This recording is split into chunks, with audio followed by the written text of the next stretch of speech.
अस्सलाम वालेकुम रहमतुल्लाह। उम्मीद करता हूं कि अब तमाम हजरात खैर वाफियत से होंगे। अरबिक स्पीकिंग कोर्स के आज के इस चौथे सबक में दिल की गहराइयों से आपका इस्तकबाल करता हूं। नाज़रीन गिरामी, अल्लाह के रसूल सल्लल्लाहु अलैहि वसल्लम जब इस दुनिया से जा रहे थे तो आपने फरमाया था कि मैं दो चीजें छोड़कर जा रहा हूं। पहली चीज किताबुल्लाह और दूसरी चीज सुन्नती, कि अल्लाह की किताब और मेरा तरीका, मेरी सुन्नत। तो अल्लाह की किताब यानी कुरान पाक को समझने के लिए हमें जिस चीज की सबसे पहली जरूरत हो वो अरबी जुबान है, क्योंकि ये कुरान अरबी जुबान में नाजिल हुआ है। जिस तरह कि हमारा उसूल है कि हम जब असरी उलूम पढ़ते हैं, हम मैथमेटिक्स और फिजिक्स, केमिस्ट्री, साइंस और हिस्ट्री और दूसरे फनून का जब मुताला करते हैं या उनको हम पढ़ते हैं, सिलेबस में शामिल करते हैं, तो हम सबसे पहले जिस चीज का ख्याल रखते हैं वो होती है वो जुबान सीखना जिस जुबान में वो कंटेंट लिखा गया है, वो मज़मून लिखा गया है। तो जैसा कि कुरान पाक अरबी जुबान में, इसलिए मुसलमानों पर जरूरी है, मुसलमान नौजवानों पर, मुसलमान बुजुर्गों और माओ बहनों पर जरूरी है कि वो अरबी जुबान से वाकिफ हों। जितना हो सके अरबी जुबान को सीखें, ताकि वो जब कुरान पाक पढ़ें तो समझ कर पढ़ें, ताकि वो अल्लाह के अहकाम को जब पढ़ें तो समझ कर पढ़ें। इंशाअल्लाह ताला अल्लाह हमें इस मिशन में कामयाब फरमाएगा। हम आज के इस सबक का आगाज करते हैं। देखें, आपका ये चौथा सबक है इस किताब का। तो चौथा सबक जहां से शुरू होता है कि अल बैत और फिल बैत। अगर आप इस लफ्ज पर गौर करेंगे तो इस पर अलिफ लाम लगा है, अल बैतु, ठीक है, अल बैत, तो इस पर अलिफ लाम लगा है। और अगर हम जुमला बनाना चाहें, ठीक है, अगर हम जुमला बनाना चाहें तो इसको हम अल बैत, और जैसे घर, तो घर के बारे में जो भी आप बताना चाहते हैं आगे बता दें, बैत, जदीद, ठीक है, कदीम, पुराना, कुछ भी कह दें।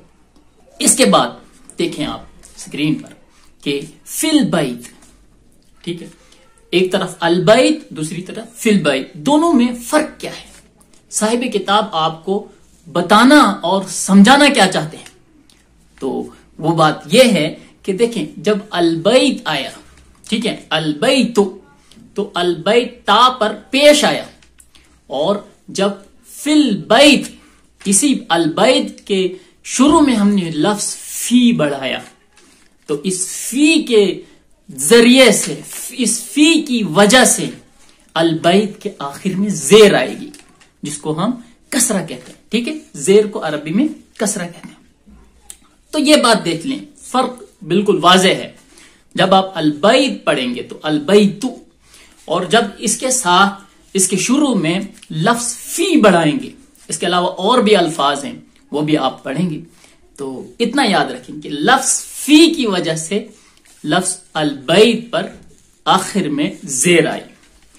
इसके बाद देखें अल मस्जिद और फिल मस्जिद, अल मस्जिदु, ठीक है, फिल मस्जिद, दोनों में वाज़ेह फर्क है कि अल मस्जिदु, ठीक है, दाल पर पेश, फिल मस्जिदी, दाल पर जेर और कसरा।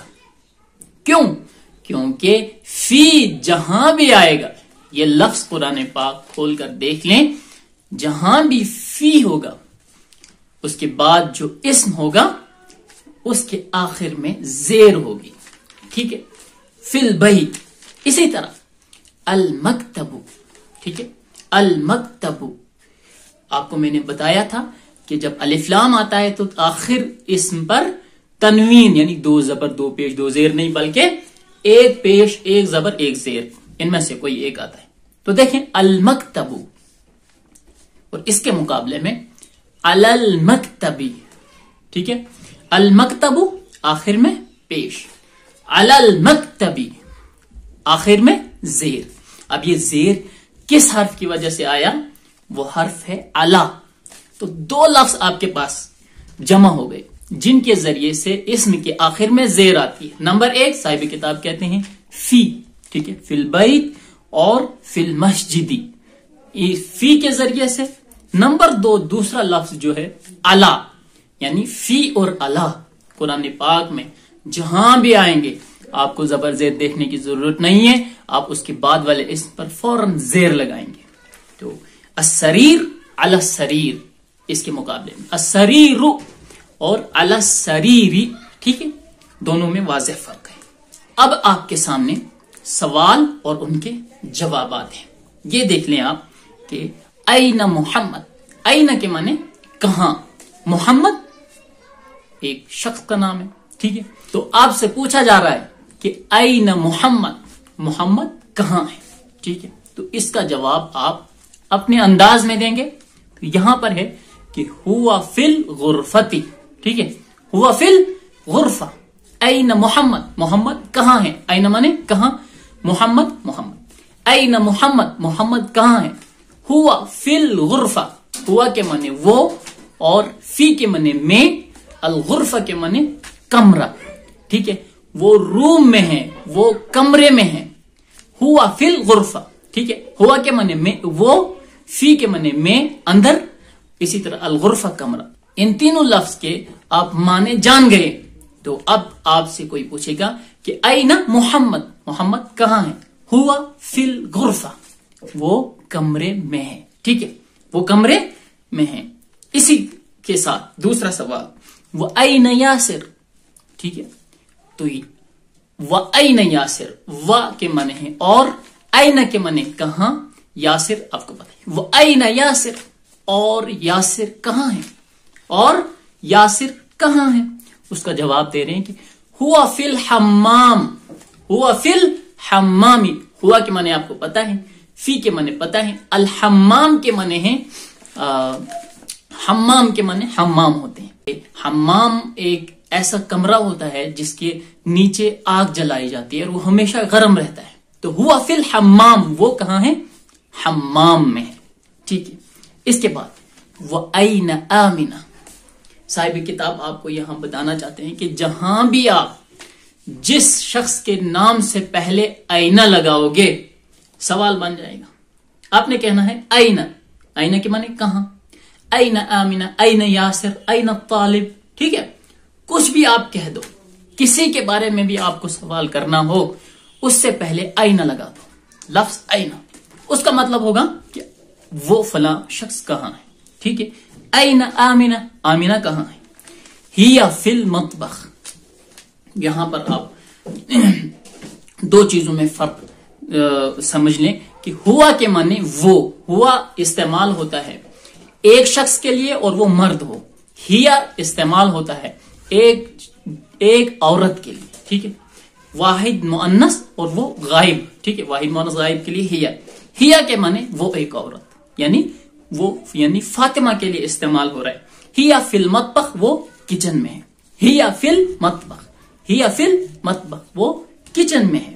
اسی طرح این الکتاب، این الکتاب، کتاب کہاں ہے، بک کہاں ہے، تو اس کا جواب ہوا علی المکتبی، وہ ٹیبل پر رکھی ہوئی ہے، ٹھیک ہے، ہوا وہ یعنی کتاب، دیکھیں ہیا استعمال نہیں ہوا کیونکہ کتاب مذکر استعمال ہوتی ہے عربی میں، تو ہوا علی وہ پر، المکتب میز یعنی ٹیبل، وہ ٹیبل پر ہے، ہوا علی المکتب، ہوا علی المکتب، تو اس طرح آپ کیا کریں، پریکٹس کریں، ہوا علی المکتب، وہ ٹیبل پر ہے، وہ ٹیبل پر ہے۔ اسی طرح وہ این الساعۃ، گھڑی کہاں ہے، واچ جس پر ہم ٹائم دیکھتے ہیں، گھڑی کہاں ہے، وہ این الساعۃ، جس لفظ سے پہلے آپ آئینہ کا لفظ لگاؤ گے تو آپ کا سوال تیار ہوگا، اور اس کا جواب ہے ہیا علی السریر، گھڑی بیڈ پر ہے، ٹھیک ہے، ہیا یعنی وہ گھڑی، ہیا وہ علی السریر بیڈ پر ہے، ٹھیک ہے۔ تو دیکھیں چھوٹے چھوٹے جملے ہیں، آپ نے صرف پریکٹس کرنی ہے، مشق کرنی ہے کہ این آمنہ، این الساعہ، این الکتاب، این کے بعد جو بھی آپ اسم لگانا چاہو تو سوال بن جائے گا۔ اس کے بعد تمارین، آپ کو اب مشق دی جا رہی ہے، ایکسرسائز دی جا رہی ہے، وہ آپ کے ذمہ ہے، آپ جتنا اس میں محنت کریں گے، اس کو حل کرنے کی کوشش کریں گے تو آپ کو اس کا فائدہ ملنے والا ہے۔ اجب عن الاسئلۃ الآتیہ، آنے والے سوالوں کا آپ جواب دو. تو اس کا جواب آپ دو گے این الکتاب. تو اوپر جس طرح آپ کو پڑھایا گیا اسی طرح آپ جواب دیں گے. آپ اس کے برعکس بھی جواب دے سکتے ہیں اپنے اعتبار سے، تو وہ آپ کی مرضی ہے. بس مقصود صرف یہ ہے کہ آپ پریکٹس کریں، ایکسرسائز کریں. این الکتاب جواب دیں. این الکتاب اسی طرح. این محمد اسی طرح. این الساعۃ. این یاسر. این آمنہ. ٹھیک ہے، این آمنہ جواب آپ خود دیں گے. آمنۃ فی الغرفۃ. دیکھیں اس طرح کا سوال ہم نے کچھ پچھلے سبق میں آپ کو بتایا تھا کہ جب ہم کسی اسم سے پہلے لگاتے ہیں تو وہ سوال بن جاتا ہے. ٹھیک ہے، یا فعل سے پہلے کچھ بھی. کے معنی کیا، آمینہ فی الغرفہ کمرے میں. ٹھیک ہے، آمینۃ فی الغرفہ. ٹھیک ہے، کیا آمینہ کمرے میں ہے. یاسر فی المطبخ. کیا یاسر کچن میں ہے. ٹھیک ہے، کیا یاسر کچن میں ہے. اسی طرح من فی الغرفہ. ٹھیک ہے، فی کے معنی میں. من فی الغرفہ کمرے میں کون ہے. ومن فی الحمام اور حمام میں کون ہے. ماذا علی المکتب. ماذا کے معنی ہے کیا، علی کے معنی پر، مکتب کے معنی ٹیبل. ماذا علی المکتب ٹیبل پر کیا ہے. ماذا علی السریر بیڈ پر کیا ہے. ٹھیک ہے، سریر کے معنی بیڈ، ماذا کے معنی کیا. ماذا علی المکتب. اس کے بعد جو دوسری تمرین آپ کے سامنے ہے کہ اقرا کے معنی پڑھو. ٹھیک ہے، وقتو کے معنی لکھو. پڑھو اور لکھو. اور مع ضبط اواخر الکلمات. کلمات کے معنی ہیں بہت ساری کلمے، جملے. ٹھیک ہے، الفاظ کو کلمے بھی کہتے ہیں. ٹھیک ہے، اواخر کے معنی میں ان کے آخر میں. آخر کی جمع اواخر. ٹھیک ہے، آخر کی جمع اواخر، یعنی کلمات کے آخر پر اعراب لگاتے ہوئے پڑھیں اور پھر اپنی نوٹ بک پر نوٹ کریں، لکھیں. دیکھیں المدرسۃ جیسا کہ اوپر آپ کو سمجھایا گیا ہے اسی کے اعتبار سے آپ ان پر کیا کریں گے، اعراب لگائیں گے. المدرسہ اعراب لگائیں گے، آخر میں کیا آئے گا. فی المدرسہ آخر کے اعراب کو آپ نے ظاہر کرنا ہے. فی البیت اسی طرح. البیت، الغرفہ، الحمام. میں آخر کے اعراب کو ظاہر نہیں کر رہا ہوں، وہ آپ نے کرنا ہے، یہ آپ کا امتحان ہے. فی المطبخ اسی طرح. المکتب اسی طرح. علی المکتب، علی الکرسی، السریر، علی الکتاب اور فی المسجد. تو آخر لفظ کا جو آخری حصہ، آخری حرف ہے، اس پر زیر آئے گا، زبر آئے گا، پیش آئے گا، دو زیر آئے گا، دو زبر آنا ہے. اس کے حساب سے آپ اس میں خود ہی ایڈجسٹ کریں، لگا لیں. یہ آپ کے لیے ایکسرسائز ہے. اس کے بعد ایک اور ایکسرسائز آپ کے سامنے ہے. اقرا وقت، پڑھو اور لکھو. تو دیکھیں میں جہاں بھی پڑھوں گا اس کے آخر میں اعراب نہیں لگاؤں گا، وہ آپ کی ذمہ داری ہے. نمبر 1 الطالب فی الجامعہ. ٹھیک ہے، اسی طرح الرجل فی المسجد. این التاجر آپ سے سوال کیا جا رہا ہے. اوپر کے جملوں کا جو مطلب ہے، الطالب فی الجامعہ کہ اسٹوڈنٹ، طالب علم، جامعہ کے معنی یونیورسٹی. طالب علم یونیورسٹی میں ہے، کالج میں ہے. ٹھیک ہے. الرجل آدمی، فی المسجد مسجد میں ہے. این التاجر بزنس مین کہاں ہے، تاجر کہاں ہے. ہوا فی الدکان وہ دکان میں ہے، وہ شاپ میں ہے، وہ شاپ پر ہے. ٹھیک ہے. القلم علی المکتب پین ٹیبل پر ہے. این زینب زینب کہاں ہے. ہی فی الغرفہ وہ کمرے میں ہے. دیکھیں اسم کے آخر کو ظاہر کرنا آپ کی ذمہ داری. آپ اس طرح نہیں پڑھیں گے بل آپ کے پڑھیں گے ہی فی الغرفتی یا تا یا تو، جو بھی لگانا ہے آپ کو میں نے بتا دیا ہے. ٹھیک ہے. این الورق این الورق این الورق کاغذ کہاں ہے. ہوا علی المکتب وہ میز پر ٹیبل پر ہے. این المدرس ٹیچر استاد کہاں ہے. ہوا فی الفصل وہ کلاس میں ہے. این یاسر یاسر کہاں ہے. ہوا فی المرحاض وہ ٹوائلٹ میں ہے. ٹوائلٹ کو مرحاض کہتے ہیں. الشمس والقمر فی السماء. الشمس کے معنی سورج، القمر کے معنی چاند، السماء کے معنی آسمان. الشمس والقمر سورج اور چاند، فی السماء آسمان میں ہے. ٹھیک ہے. من فی الفصل क्लास में कौन है? तो आप खुद बताएं कि फिल फसला होगा, लाम पर जबर आएगा, जेर आएगा, पेश आएगा, या दो जबर दो जेर दो पेश? अगर दो जबर आएगा तो क्यों आएगा, और अगर दो जेर आएगा तो क्यों आएगी? ठीक है, तो वो आप खुद समझेंगे, मैं आपको पढ़ा चुका हूं। जी जनाब, इसके बाद आपके सामने दो इस्म रखे जाएंगे, उनमें आपने तफरीक करनी है, फर्क करना है। देखें, आपके सामने दो लफ्ज हैं, मुहम्मदुन और दूसरा आमिनतु। ठीक है, गौर करेंगे तो लफ्ज मुहम्मदुन पर दो पेश है और आमिनतु पर, इसके ता पर एक पेश है। तो इसकी क्या वजह है, किस इस्म पर एक पेश लाना है और किस इस्म पर दो पेश लाने हैं, यहां आपको फर्क समझाया जा रहा है। देखें, साहिब किताब कह रहे हैं, और अरबी का ये कानून है कि जब मुज़क्कर इस्म बोला जाता है, अलम किसी का नाम, तो उस पर हम तनवीन देते हैं। जैसे मुहम्मदुन, इसके नीचे खालिदुन, हामिदुन, यासिरुन, सारे इस्म पर दो पेश है, तनवीन है।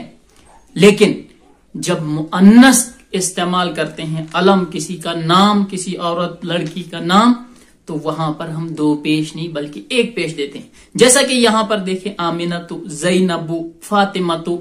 ठीक है, तो कहीं भी आपके सामने ये दो लफ्ज आए, अगर लड़की या औरत का नाम हो तो उस पर अब एक पेश लगाएंगे, और अगर मर्द मुज़क्कर का नाम हो तो उस पर आप दो पेश लगाएंगे। जैसे मुहम्मदुन, उसके मुकाबले में आमिनतु, खालिदुन, उसके मुकाबले में ज़ैनबु, यासिरुन, उसके मुकाबले में मरियमु, अम्मादुन या अम्मारुन, उसके मुकाबले में आइशतु, सईदुन, उसके मुकाबले में खदीजतु, अलीयुन, दो पेश आ रहे हैं, उसके मुकाबले में सफियतु, अब्बासुन, उसके मुकाबले में रुकैयतु। तो इन दोनों चीजों में क्या फर्क है ये आप समझ गए होंगे कि जब मुज़क्कर इस्म अलम हो, यानी किसी शख्स का नाम हो या किसी लड़की या औरत का नाम हो, तो उनमें क्या फर्क होता है। मर्द का नाम हो, लड़के का नाम हो, मुहम्मदुन, खालिदुन, हामिदुन, उस पर दो पेश लगेगा, और अगर लड़की या औरत का नाम हो, मुअन्नस का नाम हो, तो फिर आमिनतु, ज़ैनबु, फातिमतु एक ही पेश लगेगा, तनवीन नहीं आएगा। इसलिए मुझे उम्मीद है कि आप जब भी पढ़ेंगे तो इस गलती का शिकार नहीं होंगे। उसके बाद इक़रा वक्तुम्मा ज़ब्त अवाखिरिल कलिमाति, इन्हीं के एक्सरसाइज जो अभी पढ़ाए मैंने, इनके एक्सरसाइज नीचे हैं, कह रहे हैं कि आप एराब लगाएं। ठीक है, तो एराब कैसे लगाना है, हामिद खुद बताएंगे कि दाल पर कौन सा एराब आएगा, कौन जेर आएगा, जबर आएगा, दो जेर दो पेश, कुछ भी जो भी हो वो आप बताएंगे। अच्छा, ज़ैनब, आमिना, अम्मार, सईद, फातिमा, मरियम, अली, आप बताएंगे कि इस पर कौन सा एराब आएगा। खालिद आप बताएंगे, अब्बास आप बताएंगे, आयशा कौन सा एराब आएगा आप बताएंगे, मोहम्मद इसी तरह, सफिया खुद बताएंगे आप, खदीजा। तो ये आपके सामने सबक नंबर 4 का पहला हिस्सा था। इंशाअल्लाह इस सबक को दूसरे हिस्से में हम मुकम्मल करेंगे, और आपसे उम्मीद है कि जितनी भी पहले की वीडियोस हैं उस प्लेलिस्ट का लिंक मैं डिस्क्रिप्शन में दूंगा, उन वीडियोस को बार बार देखिए। और इंशाअल्लाह ताला अगर हम मुसलसल इस काम को जारी रखेंगे तो उम्मीद है कि हम अपने इस मिशन में, कुरान पाक को समझकर पढ़ने के मिशन में और अपनी नस्लों तक इसको मुंतकिल करने वाले मिशन में इंशाअल्लाह कामयाब होंगे। कोई सवाल होगा, कोई भी कुछ भी सवाल आपको अगर मुश्किल लग रही है चीजें, तो आप मुझसे लाजमन पूछेंगे। मुझे उम्मीद है कि आप पूछेंगे ताकि मैं हल तलाश कर सकूं। मेरा काम है हल तलाश करना, और आपको आसान से आसान हलवा बनाकर आपके सामने पेश करना मेरा काम है। और मैं आपको वादा करता, मैं आपको यकीन दिलाता हूं कि आप यकीन नहीं कर सकते हैं, आपने सोचा भी नहीं होगा कि ये कितना आसान है। बस हमने इरादा करना है और कदम बढ़ाना है, तो अल्लाह ताला कामयाबियों से नवाजने वाला। अल्लाह ताला कुरान पाक में कहता है कि मैं चाहता हूं कि मैं तुझे ऊंचा उड़ाऊं, इज्जत की बुलंदियों पर तुझे महराज कराऊं। तो अल्लाह ताला से उम्मीद है कि अल्लाह ताला हमें कामयाब करेगा एक दिन। بس انشاءاللہ آئندہ ویڈیو میں ملاقات ہوگی آپ سے سبق نمبر 4 کے دوسرے حصے میں. تب تک کے لیے اس نالائق کو اپنی دعاؤں میں یاد رکھیے گا. اللہ حافظ.